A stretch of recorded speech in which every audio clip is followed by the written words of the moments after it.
como de que hay que dejarlas estacionar un poco, pero me encuentro en las vacaciones de invierno con un libro que ya el título, les tengo que mostrar la tapa porque, digo, van a entender por qué miré esto y dije, ¿qué es esto? La Torre Eiffel y el símbolo de la luna y la estrellita musulmana, ¿no? Y se llama Sumisión. Digo, ¿qué es esto? ¿Qué es este libro?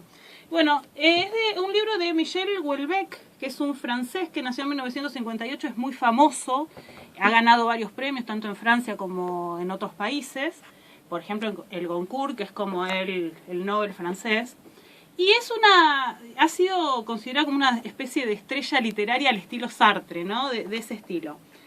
Es muy polémico el escritor. Tiene un par de sus novelas que tiene gente que lo ama y gente que lo odia. Así, corta. Sí.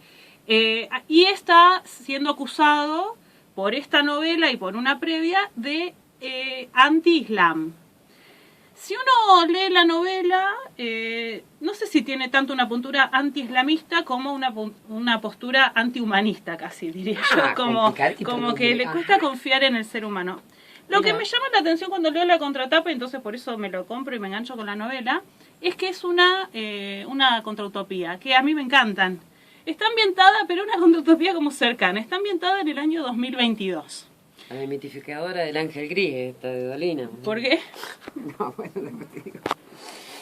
Bueno, la cuestión es que se plantea un mundo en el 2022 como si en Francia ganan las elecciones un supuesto partido que empieza a tomar fuerza años previos, que se llama la Hermandad Musulmana, y Mohamed Ben Aben va a ser el nuevo presidente de Francia, y va a haber un proceso a través del cual el Estado francés se pliega a la religión musulmana de a poco, y con todas las costumbres que ello implica, ¿no? Las mujeres empiezan a dejar de trabajar, a usar como ropas más discretas, a quedarse en el hogar, y como una vuelta a valores más tradicionales y, bueno, por supuesto propios del pueblo musulmán. Más que nada, esto porque... ¿Cuál es una de las bombas de esta novela? Que fue publicada casi el mismo día, bomba, sí. casi el mismo día que el atentado de Charlie Hebdo, el 7 de enero de este año. Ah, qué loco.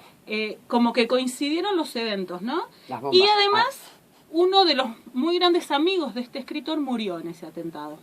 Ahí estaba en el lugar Estaba en la revista, trabajaba en la revista, Maurice, algo, no me acuerdo el nombre. Mucha coincidencia, ¿no? Respecto a esto. Y este hombre también sufrió un juicio en el 2002 al estilo de Rashid. ¿Se acuerdan cuando hablábamos de ese libro de las escrituras? El libro maldito, ese por el cual Rushdie estuvo tantos años perseguido, que todavía tiene la condena de los musulmanes, que si lo encuentran está catalogado de traidor y toda esta cuestión.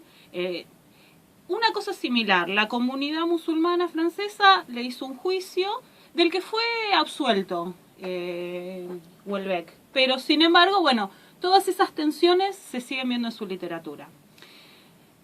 Más allá de esta cuestión religiosa, lo que es interesante del libro es cómo relaciona la religión con la política. En una entrevista él dijo que en el libro, si bien el protagonista es un profesor de historia y está escrito como diario, empieza en el 2007, pero la acción principal es en 2022, un profesor de historia que ronda los 40 años, como un poco decepcionado de la vida, misógino, diría yo, no sé, es como un gran machista el protagonista del libro, por eso tiene partes que cuesta leerlas, porque y Houellebecq dice, bueno, ¿usted qué piensa cuando lo tachan de misógino, de machista? No sé qué dice. Bueno, yo lo que les quiero decir, lo dice así como... no me importa nada, ¿no? Lo que les quiero decir es una cosa. Lo que ustedes están vivenciando como sociedad es el silenciamiento de muchas voces masculinas. No quiere decir que hayan cambiado de mentalidad. Si quieren saber cómo realmente piensan los hombres, lean mis libros. O sea, entonces, con eso justifica alguno de sus personajes como diciendo, fuerte, ¿no? si en determinada coyuntura, si se permitiera, muchos hombres, dice, volverían al patriarcado más duro y clásico. Y esto lo pone en discusión y en coyuntura con los valores sociales. Es un gran crítico de Francia. El libro, de hecho, critica fuertemente las clases dirigentes y el periodismo, ¿sí? Es un libro que cruza todo lo que es mediático y todo lo que es la clase dirigente. ¿Por qué? Él vive 10 años fuera de Francia y cuando vuelve dice que encuentra un país devastado. ¿Te acordás dónde se va a vivir? A Irlanda. A Irlanda. Él se va a vivir 10 años a Irlanda, sí. después de esta serie de juicios y toda esa historia, de haber sido tan perseguido y tan polémica su literatura, ¿no? Él lo que dice es que cuando vuelve a Francia se encuentra con un país devastado en cuanto a los valores que tenía ese pueblo. Dice, primero hubo toda una gran parte de la historia avasallada por la religión cristiana, en el caso de Francia.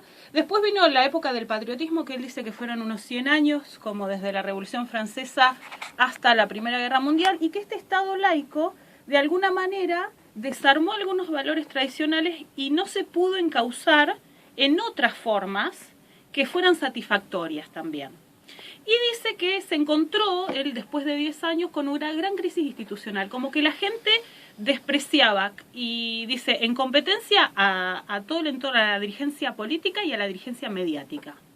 Como que ya no se cree en el periodismo, en lo que está por los medios, ni en la clase política. Dice, toma un punto como álgido de la historia, dice, se hizo un referéndum en el 2005 para ver si, no me acuerdo si era la aceptación al Parlamento, que Francia votó por el no, y el Estado logró que eso se diera como un sí a través del voto parlamentario. Entonces dice, a partir de ahí se hizo otro quiebre, y todo estoy diciendo según este autor, ¿no?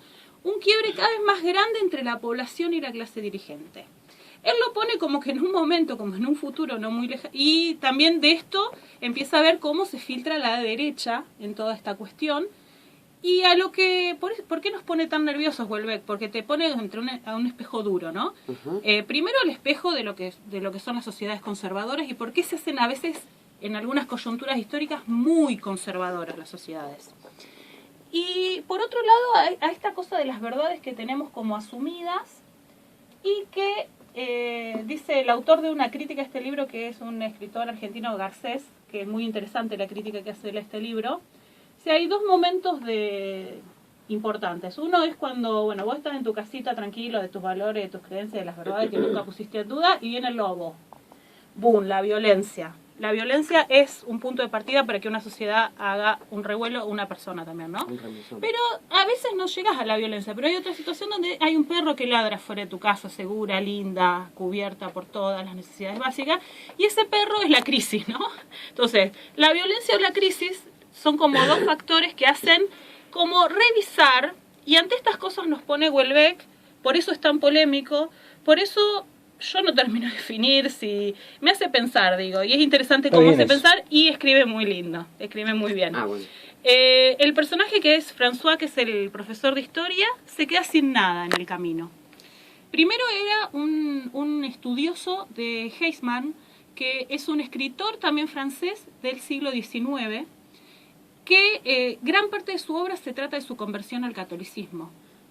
¿Sí? Por eso es muy interesante que este personaje, que es el profesor de historia, es el camino de su conversión hacia ser musulmán, ¿sí? Hacia esta otra religión.